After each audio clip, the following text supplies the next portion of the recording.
Howdy folks, this is Singing Toad, and today we're going to be getting into that great debate. Which knife is better, the Morakniv Garberg or the Kansbol? Well, the quick answer, for those who don't care to watch the video past the first few seconds here, the quick answer is neither knife is better. But we're going to get into that shortly. Stay with me, folks. Okay, so let's go ahead and get into this discussion a little bit here. So first things first, I want to just talk about the two different knives, just some basics about them. This isn't going to be a review, this is just more of a kind of a comparison, if you will. So first things first, we'll start with the Garberg. Okay, this is like Mora's kind of their premium knife. It has the upgraded blade steel, the 14C28N. It also does come in a carbon steel version that's got an all blacked out blade. It has this solid, hard plastic-like material. It's like some type of a polymer. I'm not sure what it's made from, but it is very, very solid. Although it does feel good in the hand, it does somewhat have a slippery and somewhat cheap feeling to it. That is one kind of a down tick for this knife. And if I was going to improve it, I would put a better grip on this.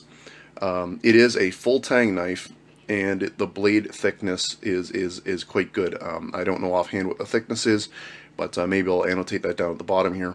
But it's definitely thicker than the Kansbol. It has a full Scandi grind edge. It has a full 90-degree spine. I mean, this thing just scrapes ferrocerium rods like no tomorrow. Of course, it has the lanyard hole.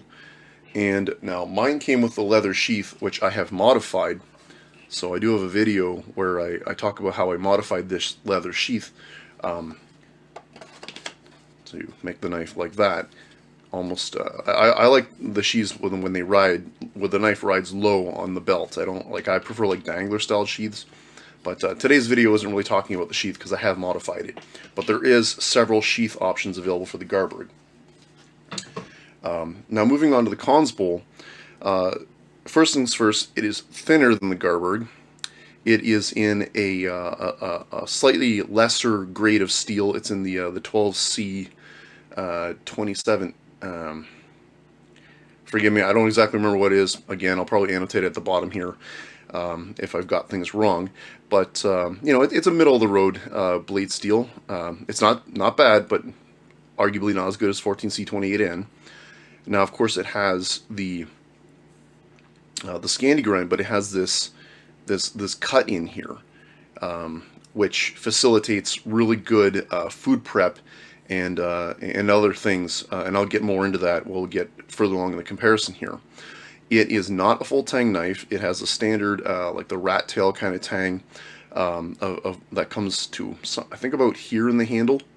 I might be wrong about that, but it's got this interesting. It almost looks like a key the way it's the tang is shaped. From diagrams that I've seen of these things taken apart. It has a lanyard hole, and it has a flat pommel kind of thing at the end here. But what I like about this thing is that although the handle shape is very similar to the Garberg, if we just bring the Garberg back in here real quick, you'll see that the handle shape is about the same, and I think they're about the same thickness. Yeah, give or take. This thing has this rubberized overmold, and that's what I wish the Garberg had. Now, what is kind of interesting is that the sheath, the standard sheath that the, let me just get that out, the Kansbol comes with is this guy here, which I did find something interesting. When you pop this collar down, okay, and this is kind of interesting. So you have the Morakniv name, and then you've got their logo, which I think is like 2 arrows, and then 1891 here, which I believe that's a date or a year of some significance. But when you slide the collar down, and there's nothing really of any importance inside the collar here, but when you slide it down, you still have that there, so you don't lose that. But on the back side, what I do find interesting, and I don't know if the camera will pick this up, but it says "Made in Mora, Sweden." And then there's a recycling symbol, so I guess you can recycle this thing if you wanted to throw the knife tube away. But that's kind of, I just find that kind of interesting. But Mora, Sweden, and I was looking at a map of Sweden, and I guess Mora is kind of like a township or a place. It might be a city in Sweden. If anyone's well versed with Sweden and where Mora actually is, Moraknivs are made.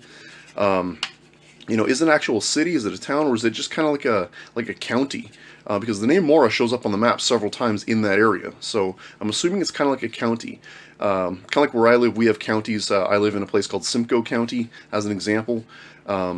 So anyway, that's just neither here nor there. But what we have here is, a very dissimilar grind here, which is very good for many, many tasks. So if we compare the two knives together, okay, so I put them side by side, you can definitely see the blade thickness difference between the two. Okay, can I bring that up close to the camera here? So you can really see the difference in the blade thickness. Now the blade lengths are about the same, so if I put that on the line there and put this guy on the line, they're about the same length, maybe a 32nd of an inch difference, but they're very, very close. I mean, it almost appears like the Kansbol's a touch longer, but that just might be an optical illusion. But where the major differences come in is kind of the intended purpose of the knife. So this obviously is a more rough and rugged knife. This is more for hard use, okay? So if you're going to be going into the bush and doing more chopping and batoning through wood, which are really things I don't condone doing, but if that's what you were doing with it, this is the knife to have, because it's the full tang construction and it's thicker all the way through. However, this knife, because of its design, the Scandi ground knife, full Scandi, with this full flat all the way along here, is not ideal for doing food prep, processing a wild game, skinning out, say a large animal or even a small animal, filleting a fish, any of that sort of thing. This would not be ideal. I'm not saying it's bad, but it would not be ideal. Whereas the Kansbol, forgive me if I'm mispronouncing that, it has, this two, what do you want to call? What do I want to call this here? This dissimilar grind here, this multi-grind. Now it is Scandi all the way around, but it really thins out up here, and it comes to a very, very fine tip here. And forgive me, the camera's probably not going to focus in on this. Oh, maybe you can see it now. It comes to a very fine tip. So it's also flexible. So I don't know if I can show you this, but you can actually bend this. I mean, I don't have the strength. Maybe Chuck Norris could bend this, but but I certainly can't. But this guy here is flexible, and that's what you want in like a filleting knife. So this is a more multi-purpose, around the camp knife. So it's lighter than the Garberg, by quite a bit. I mean, the Garberg feels like a brick by comparison. I mean, this thing's super light. But again, it's the shape and the geometry that just allows us to be better at doing multi-purposes, okay? Now, if we were to play that silly game of, if you were on a crash land on a desert island and you had to survive and all this jazz, okay, so let's just humor that for a minute. Let's just say I'm on a desert island, or maybe I'm 100 miles up in the northern parts of Canada, and I'm 100 kilometers away from the nearest civilization, and I had to survive for several days, maybe even a week, and my only choice of a knife was between these two. I would take the Garberg. It is the better choice, okay? Because it's going to be able to withstand the punishments of being used as an axe, as a hatchet, as my wood processing tool, doing all those things. Or this guy here, I would have to be a lot more careful with because he's not full tang. Now, for those of you who like this design of knife and want the benefits of the Mora Garberg, and maybe you're between the two of these, there is another option. Now, it's not made by Mora.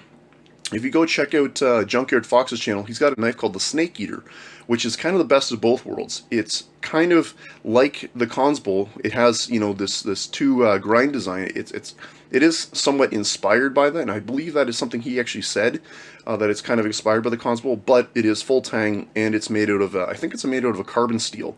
So you're getting a better blade steel, and you're getting a full tang, and you're also getting like a nice wooden handles. So and a leather sheath. So you're kind of getting a premium knife that's quasi between both of these. But anyway, I guess where I'm going with all this here is, between these two knives, which one is truly better? The simple answer is neither one is really better. It just depends on what you're using it for. Okay?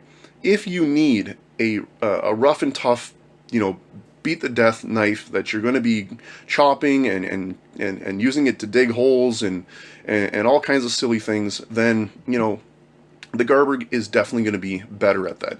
It's thicker, it's made out of a better blade steel, it's a full tang knife, it's going to be able to withstand more punishment than this guy will.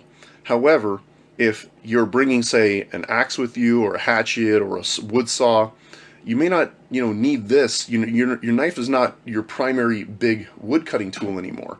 So now what you need is a good knife for around the camp for doing all the other tasks like food prep, okay? Which is something that a lot of people kind of lose sight of. Let's face it, most of us aren't going into the woods and doing hardcore survival camping, okay? I've done that sort of stuff, and it's hard on you. It's hard on your body. And unless you're a trained professional, maybe you've got military background or something, or you've just done a lot of these survival training courses, or say you're someone like Les Stroud, for example, who makes a career out of it, going out in the wilderness and surviving with one tool overnight or for several nights is not all that easy to do. So, realistically, you're going to be bringing multiple tools with you, and a knife that can lend itself to around the camp purposes is going to be better than having one single knife that's kind of being a jack of all trades, master of none. Which in a certain sense the Kansbol is, because it's making that sacrifice not being a full tang knife. So if I could improve this knife, what I would do is I would make it full tang. And I would maybe offer it in the 14C 28N blade steel that the Garberg is. However, I understand that is, Mora doesn't make, like a Garberg version of the Kansbol because they don't want the two to compete. This knife is double the money of this one. When I purchased these knives here, this one here was around $100 Canadian, and it still is, and this one $50 Canadian, so it's literally half the money. So, again, if you take this knife and you basically turn it into this thing with just, by shaping the blade like the Kansbol, you're basically putting it in the same price range, okay? And that may or may not be a good thing, and I can understand why Mora would not want to do that. They don't want these two to compete, but at the end of the day, these two knives are for two different purposes, and for me to sit here and say, well, this one's definitely better or this one's definitely better is something I can't do, okay? So in all honesty, neither one is better, neither one is worse. It just depends on what you're using it for, and that is exactly it. And that is my entire philosophy when I go into the wilderness. Any gear that I bring with me, knives, axes, saws, whatever I'm bringing, all depends on where I'm going, what I'm doing, and how long I'm staying. Those three factors, okay? So if it's just a simple overnighter and I'm glamping, car camping, I don't need to bring this. This is going to come with me. But if I'm going for like 2 weeks in the middle of nowhere and I'm only going to bring one knife with me, then it's going to be this guy, okay? So just to kind of put that into perspective. Anyway, folks, that's really all I'd say about that. This is Singing Toad, signing out.